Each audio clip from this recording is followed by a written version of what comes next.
The Minnesota Vikings organization is in flux. We're going to talk about the state of the Minnesota Vikings and where they go from here today on the UP.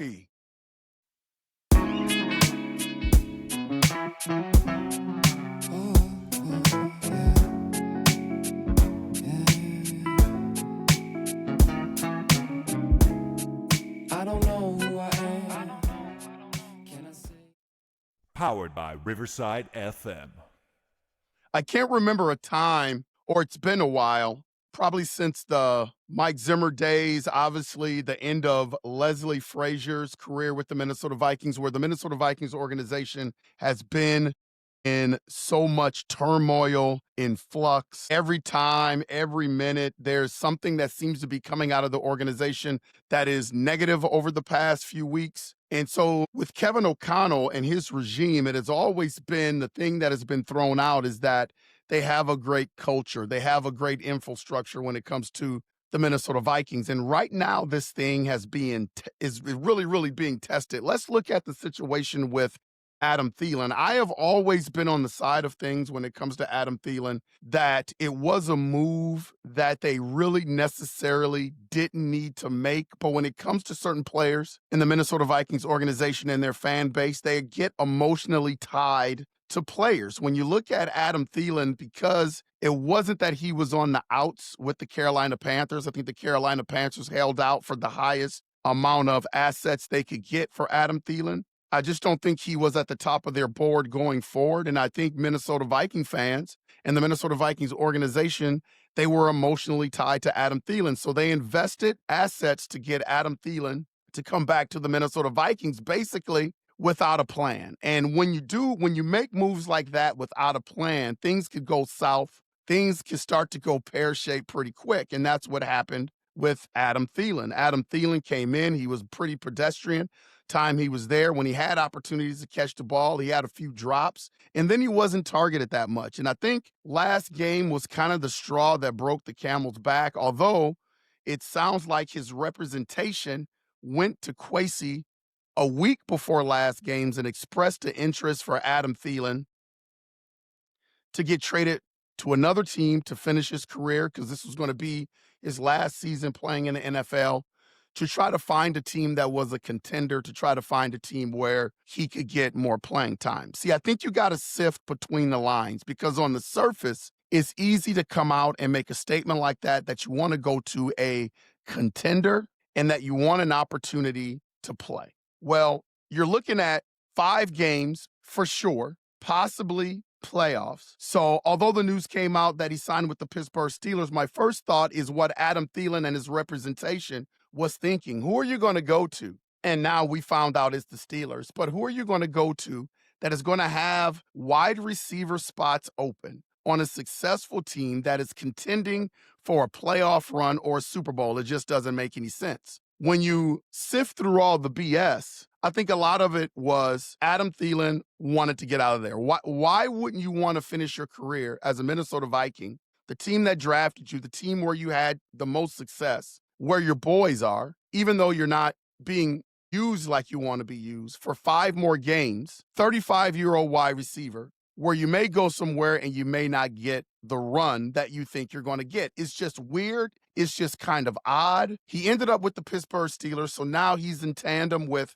Aaron Rodgers, which I think is a good fit, but there is no guarantee the Pittsburgh Steelers, who are at 6-6 right now, will have an opportunity to be a contender for the Super Bowl or even yet make the playoffs and have a run in the playoffs. So you're choosing a 6-6 Pittsburgh Steelers team with a lot of unknowns to leave what is supposedly a positive culture. It gives you kind of an insight on possibly what is going on behind the scenes with the Minnesota Vikings. To me, that expression of wanting to get out of Dodge speaks volumes of what's going on behind the scenes. No one's ever going to come out and say it. Adam Thielen is not going to come out and say it. But the fact that he ended up with the Pittsburgh Steelers, which I grant is a better situation for the Minnesota Vikings. I think the Minnesota Vikings are inevitably, although not officially right now, going to be out of the playoff hunt. They've got a 1% chance of making the playoffs. Obviously, the Pittsburgh Steelers' chances of making the playoffs are higher, but it's not necessarily a great situation for Adam Thielen either for 5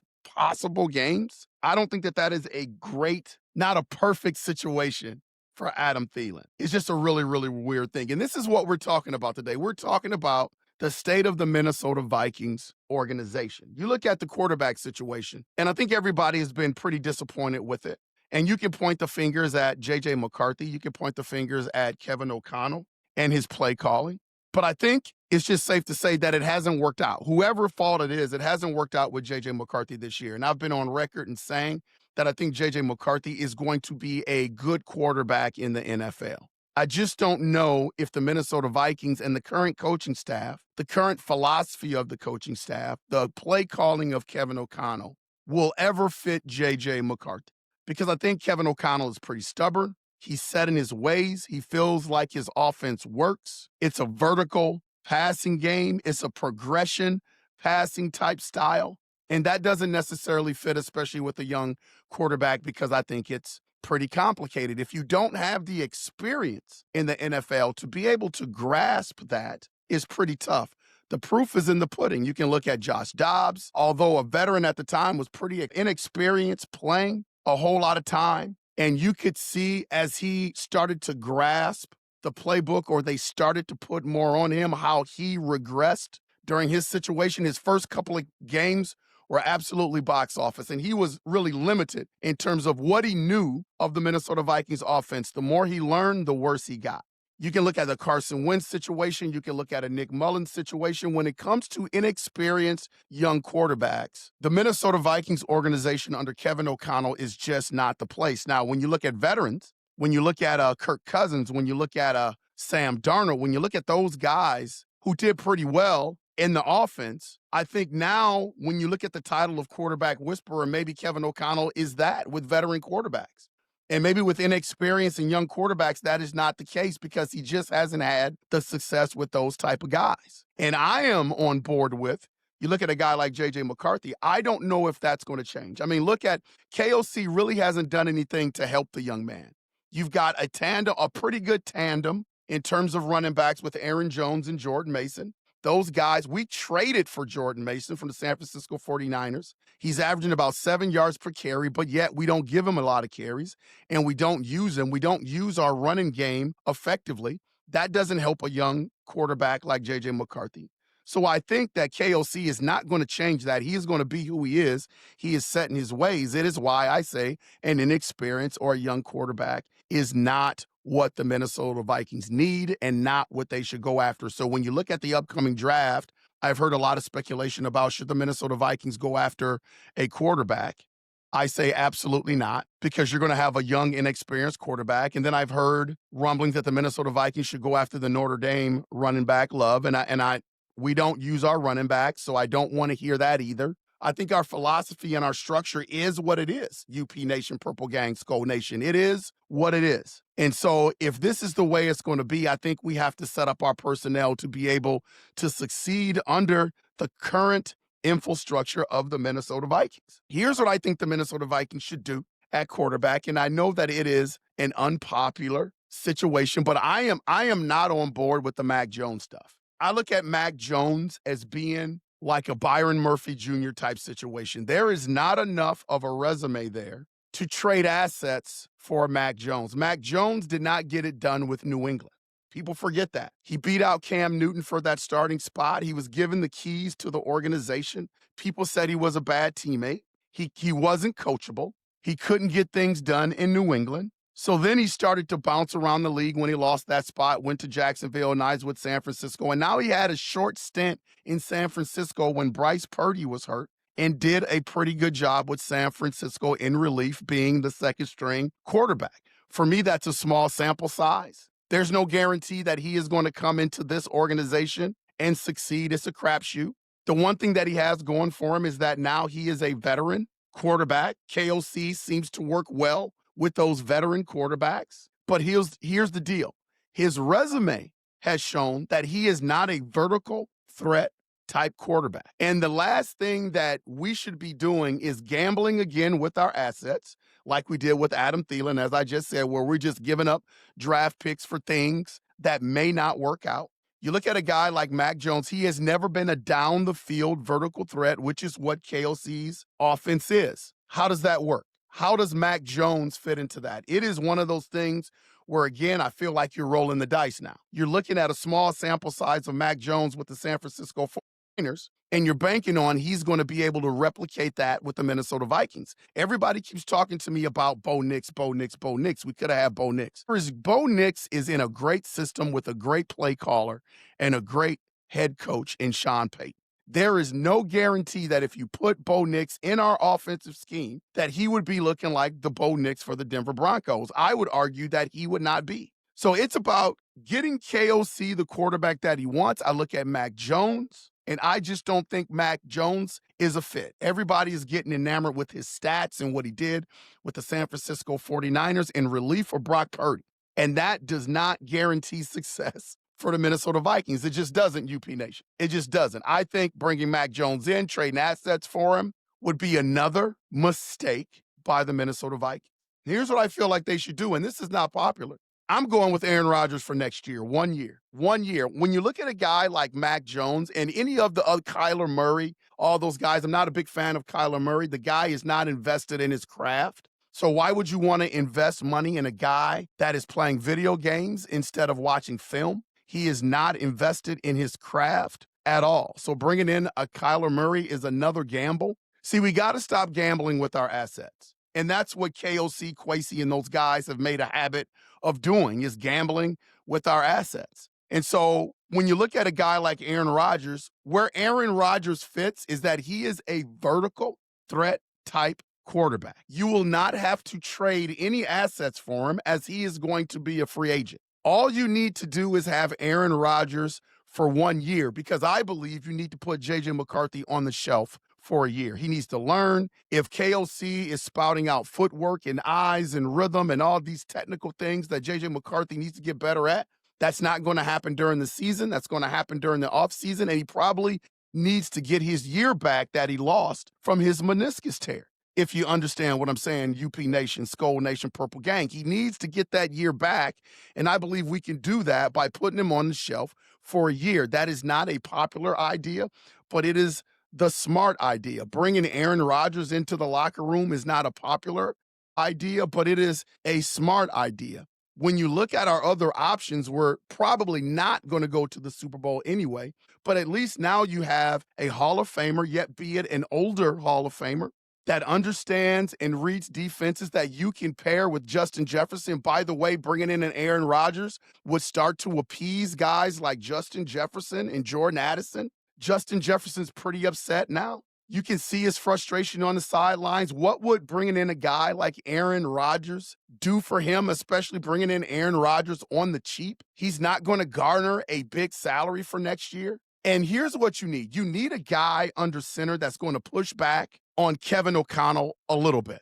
Someone that's not going to take the faulty play calling, the BS lining up a tight end under center, poor man's tush push, whatever you want to call it. You need a veteran under center that KOC respects, that can get around all of the poor things that are going on with our offense, that can help out a little bit. You need a certain type of personality. And I believe part of that is KOC wants those type of personalities under center, because I believe he is a control freak and he wants to control everything. So bringing in an Aaron Rodgers, you're only going to control Aaron Rodgers so much when he steps up to that offensive line and gets under center. He would be the type of personality that I would look for, because all you're doing is investing in 1 year. What if you bring in a Kyler Murray? What if you bring in a Mac Jones? I think if you bring in one of those young type guys, you better be sure, because those guys are not coming in here, number one, to be a backup. So Mac Jones coming in here being a backup to J.J. McCarthy next year, I just don't see that. So if you bring him in, you're telling J.J., hey, we're going with Mac Jones. You think Kyler Murray is coming to the Minnesota Vikings to sit behind J.J. McCarthy? That's not happening either. So is the verbiage, hey, this is going to be a quarterback competition? is why you're trading assets for Mac Jones. You're going to trade assets for Mac Jones, which is probably going to be a second and third round pick for him to come in and be in a competition with J.J. McCarthy. You're going to pick up a guy like Kyler Murray. You're going to have him come in and be in a quarterback competition with J.J. McCarthy. I think not. And when I say next year, it goes further than next year. I'm talking about multiple years, 2 or 3 years. Those guys are going to look for places where they can put their foot in cement and have a big role in whatever organization is next. You will not have that same worry with Aaron Rodgers. Aaron Rodgers is probably going to retire this year, but I think he can be talked into playing one more year with Justin Jefferson, Jordan Addison, B-Flow as defensive coordinator, possibly if he comes back. I think you can talk Aaron Rodgers into playing one more year with the weapons that we have. I think the other guys that they're talking about bringing in, these guys want to find homes and they want to be the guy at their next stop. I don't think they're going to want to go the quarterback competition route, if not being sent the message that they can be the starter. I think that's why Sam Darnold left. He didn't want the quarterback competition. I think that's why Daniel Jones left. Remember, the Minnesota Vikings offered Daniel Jones more money than the Colts did. He just didn't want the quarterback competition, and he knew he can go to the Indianapolis Colts and beat Richardson out, and he did that, and he's having a great year. So my target, and a lot of people don't like it, but my target would be Aaron Rodgers for next year as a stopgap until J.J. McCarthy is ready. J.J. McCarthy, I don't expect anything to change over these next 5 games. I think he may have glimmers, like he's had glimmers all year long. Chicago Bears fourth quarter, Detroit Lions game, second Chicago Bears game where he drove the team down the field and we thought that we had scored the winning touchdown on his pass to Jordan Addison. But I just think for the most part, he's going to look like a rookie quarterback under this system because I don't think KOC is going to do him any favors. I don't believe that we should bring in any rookie quarterbacks. Rookie quarterbacks don't work here. KOC does not have the aptitude to dumb down the offense or to run the basic stuff to have another young quarterback come in and do well. KOC is not a great schemer. Hell, you look at what he did to Max Brosmer this past Sunday where he had him throw over 30 times a game. His first start, undrafted, free agent, that was pretty egregious, my friends. That was pretty egregious, UP Nation. So he just doesn't have the aptitude when it comes to that to help these guys. An indictment on our organization right now. People have been looking at Kwesi Adofo-Mensah in terms of being a bad drafter. And look, man, I'm not going to sit up here and debate about whether or not Kwesi is a good drafter or not. I think the resume shows that he has done not the best job when it comes to drafting talent for the Minnesota Vikings. We have no depth. His first draft class is pretty much gone from the roster after 3 years. That is egregious. But here's something that I want you to think about. Some of the guys that Kwesi Adofo-Mensah drafted just didn't develop here, but if you look at where they are now, they are balling out. Bradbury, Ezra Cleveland, Mekhi Blackman, so on and so forth. I mean, according to PFF, they're putting up fantastic numbers on the other teams that they are with. We gave up on Mekhi Blackman after he tore his ACL last year. We had him on the roster this year. We let him go. We cut him. He ends up with the Indianapolis Colts, which was a surprise to me, especially a young, talented, athletic cornerback like Mekhi Blackman. And now he's putting in work with the Indianapolis Colts. So is it that we are drafting poorly? Because that information suggests that it's not as bad as it seems in terms of drafting players. Is the bigger problem with the Minnesota Vikings organization that we aren't developing players? There's obviously a problem with the development of quarterbacks within the Minnesota Vikings organization. Does that start to permeate down to other areas of the team? Is it not just the quarterback? Do we have a developmental problem when it comes to the purple? You're looking at the proof. It's already out there. Guys that we threw away like trash, that we said were no good, they are excelling in other areas. That is an indictment on the developmental process of the Minnesota Vikings. And although I do think Kwesi Adofo-Mensah needs to take some heat because he has completely whiffed on some draft picks like Lewis Seen, some of these guys are performing great elsewhere. So in terms of eyeing talent, if I'm Kwesi Adofo-Mensah, I'm saying, hell, we saw this in this guy. We didn't get it here, but we're doing it other places. Is that Kwesi Adofo-Mensah's fault? That is out there. That is on the table, UP Nation. Like, we can't close a blind eye to that. That's huge. That's a huge indictment on the Minnesota Vikings organization. We look at the regression of players. We look at our offensive line. Will Fries was a guy that we targeted that had a great year last year, although be it was injury. We took a flyer on him, gave him the biggest free agency contract during the offseason. He hasn't been awful, but he hasn't been great either. We took a guy like Ryan Kelly, knowing his concussion history, and we invested money in that. Now he's had concussions pretty much the whole year. Now he's dealing with the hip. You made a decision to go with Ryan Kelly, knowing his health history. These are the type of things that are happening within the Minnesota Vikings organization and their franchise. You don't know what's going on with our offensive line in terms of Donovan Jackson and him being in and out and players being rushed back too soon like Christian Darrisaw. Obviously, he had some hesitation in terms of coming back with that knee. Are the athletic trainers and the medical people with the Minnesota Vikings forcing people to come back too fast? Are they not doing their due diligence? Christian Darrisaw's been in and out all year long. The one thing that Kevin O'Connell has always been able to hang his hat on has been the culture. I don't think anybody has ever had any problems with KOC and his culture. You see it in his locker room speeches. You see it when the NFL grades each organization. When they talk about team culture, we are always at the top of the leaderboard when it comes to that. It is the exact opposite of what Mike Zimmer left us when he got fired from being the head coach and Kevin O'Connell was brought in. I think there was an instant culture change, and I think that's what the Wilfs were looking for. Culture's being tested right now. Things are happening within the Minnesota Vikings organization that really haven't happened before. You have a guy when they were over in Ireland and Jordan Addison that is skipping a walkthrough practice, whatever you want to call it, the most egregious thing ever. How do you miss a walkthrough or practice when you're overseas and you're supposed to be bonded together?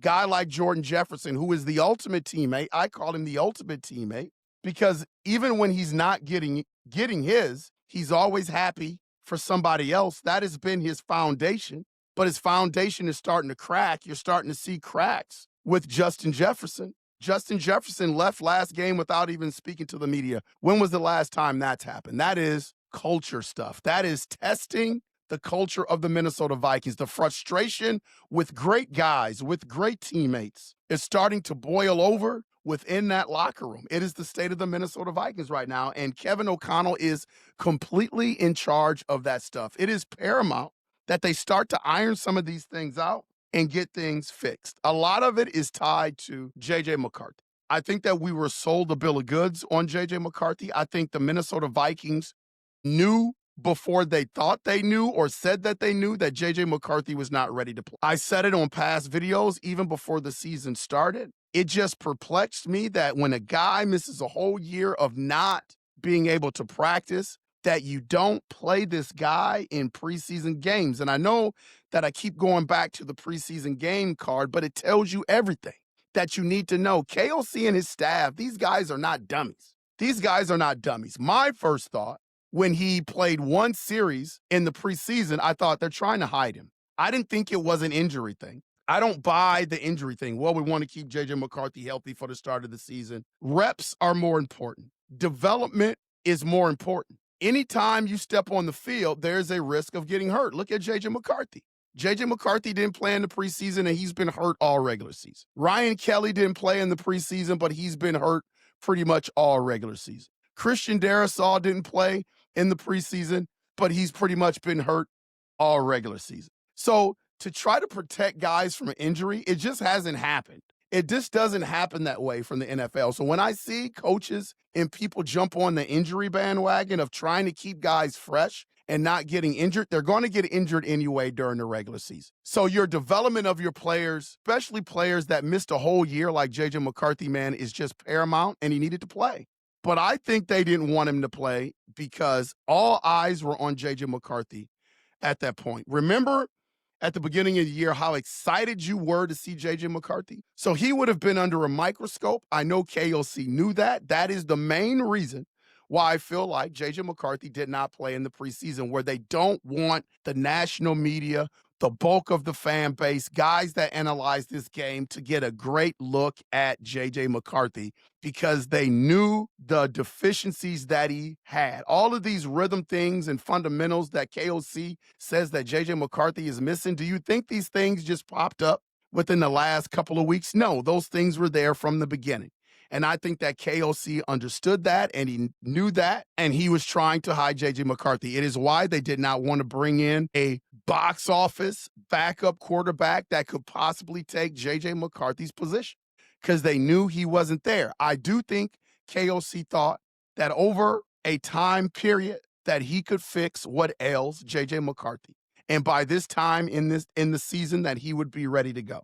Number one, KOC's philosophy is flawed in that way. And number two, the offense that he runs doesn't help J.J. McCarthy out one bit. It just puts him in peril. He holds on to the ball too long because of all of these vertical routes that the wide receivers are running down the field. It makes him have to make poor decisions. It doesn't get the ball out of his hands quickly enough. He can't lean into the running game. So he's passing way more times than he should be passing. So it's just not a great fit for J.J. McCarthy. Not putting it all on J.J. McCarthy because I think KOC deserves 50% of the blame. But J.J. McCarthy has to make the throws when he has the opportunities. But I think the offense is so questionable. I mean, guys that really understand the game nationally, like Kurt Warner, if you haven't watched the Kurt Warner breakdown of J.J. McCarthy and the Minnesota Vikings offense, that is a much watch. You're talking about a Hall of Fame quarterback that was part of one of the most prolific passing attacks in the history of the NFL. And he breaks that thing down to a minute point where you can understand and get a good idea of what KOC's offense is all about, what is there, what is not there, and why J.J. McCarthy and other quarterbacks have so much trouble with KOC's offense. So that's kind of the state of the Minnesota Vikings organization, man. I can't remember a time where things have been this bad. I think the Adam Thielen thing is the cherry on top of the sundae. You're talking about one of the most beloved Minnesota Vikings. You decided to bring him in, and to have him leave and have his career with the Minnesota Vikings end like this is just a bad look, whether you agree with it or don't agree with it. It's a bad look for the organization. I was on board with maybe not bringing him in. I knew it was an emotional decision, especially the assets that they have had to give up. I just didn't think it was the smartest move. I wanted Jacoby Myers from the Raiders. That's who I was pounding the table for, who's putting in work for the Jacksonville Jaguars right now. That's who I wanted the Minnesota Vikings to trade for. They've got to get this stuff together, man. And last point, Paul Allen, who's pretty tied in with the Minnesota Vikings, came out with a statement on his radio show that it was the first time that he remembered that none of the Wilfs were at the last game in Seattle.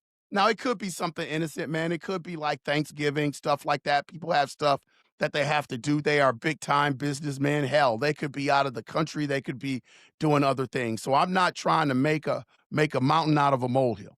But I do think that should be paid attention to.